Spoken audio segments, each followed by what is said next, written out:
nouvelle vidéo, on va aujourd'hui calculer cette limite qui est posée ici. Donc ça va te permettre de réviser voilà, les acquis ici du lycée pour préparer au mieux ta licence de mathématiques ou même la prépa maths l'année prochaine.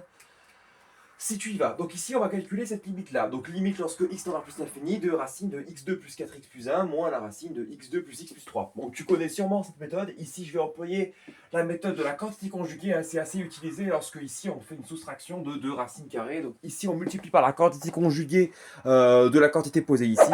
À cette expression qui est posée ici, je multiplie par sa quantité conjuguée qui est la racine de x2 plus 4x plus 1 plus racine carrée de x carré plus x plus 3.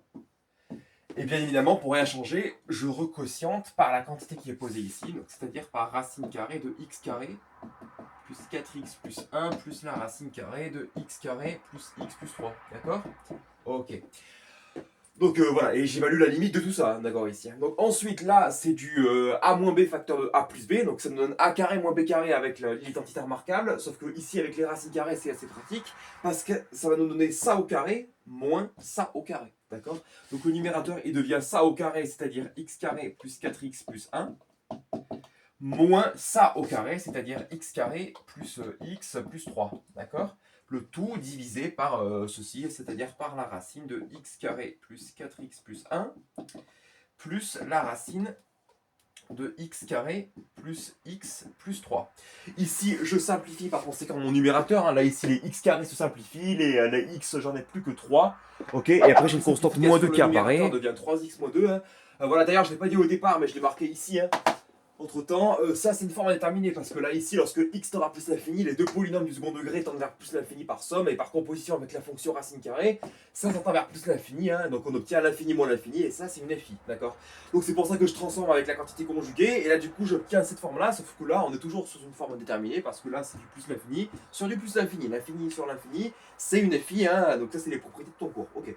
Donc du coup, pour relever la détermination, ici je vais faire la technique en fait de la factorisation par le monôme du plus haut degré. Là, je factorise le numérateur en fait ici par x, du coup, donc ça me donne x qui est facteur de 3 moins 2 sur x, d'accord?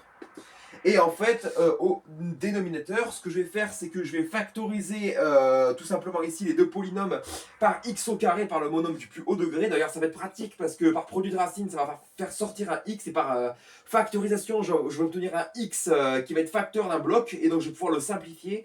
Et donc, on déduire la limite facilement ici. Donc, je vais factoriser par x carré ici. Donc ça me donne la racine carrée de quoi? De x carré, facteur de quoi? Du coup facteur de 1, plus 4 sur x, quand je développe ça fait bien du 4x, plus 1 sur x carré, d'accord? Plus la racine carrée, là ici de x carré, je factorise ici par x2 pour, voilà, ici le polynôme qui est posé là, donc ça me donne x carré facteur de 1, plus du coup quoi? Plus 1 sur x, plus 3 sur x carré, d'accord? Bon, ça, voilà, il n'y a pas de problème là-dessus. Ensuite, là, je fais apparaître, donc là, du coup, je fais racine de a fois b, c'est racine de a fois racine de b. Bien évidemment, voilà, avec je précise pas les conditions sur a et b, voilà, tu les connais. Ici, aucun problème. Je fais, voilà, les produits de racine, et donc j'obtiens par conséquent racine de ça, soit x racine de ça, plus x racine de ça. Hein, voilà, je fais pareil pour le deuxième bloc ici. Ensuite, je fais l'expression qui x le dénominateur. Par x au dénominateur, et comme ça aussi, j'ai mes x qui se simplifient. Et donc, calculer la limite de ce bloc-là, c'est calculer la limite de ce bloc-là, hein, de cette fraction-là. Sauf que là, maintenant, c'est assez facile, parce que du coup, 2 sur x, ça tend vers 0. Donc, le numérateur tend vers 3, d'accord, en plus l'infini. Donc, le numérateur, il va tendre vers 3, d'accord. Donc là, je fais ça au brouillon. Hein. Le numérateur tend vers 3. Et qu'est-ce qui va se passer au dénominateur? Et bien là, ici, sur la première racine carrée, 4 sur x tend vers 0. 1 sur x carré tend vers 0. Hein, donc, tous les deux, ça tend vers 0 par inverse. Donc là, ça tend vers racine de 1. Et racine de 1, ça fait 1. Et là, du coup, c'est pareil pour celle-là, ça fait 1 aussi. Donc, du coup, et ben ici, la limite de ça, c'est précisément 3 divisé par 2, c'est-à-dire 3 demi. Donc, la réponse attendue ici, c'était 3 demi. Donc, petite vidéo qui t'aura permis de revoir la méthode de la quantité conjuguée pour, voilà, pour calculer une limite comme celle-ci. Voilà, soustraction de 2 racines carrées, c'est assez utilisé ici. J'espère que la vidéo t'a plu et que tout est clair. Et surtout, abonne-toi pour plus de vidéos si celle-là t'a plu.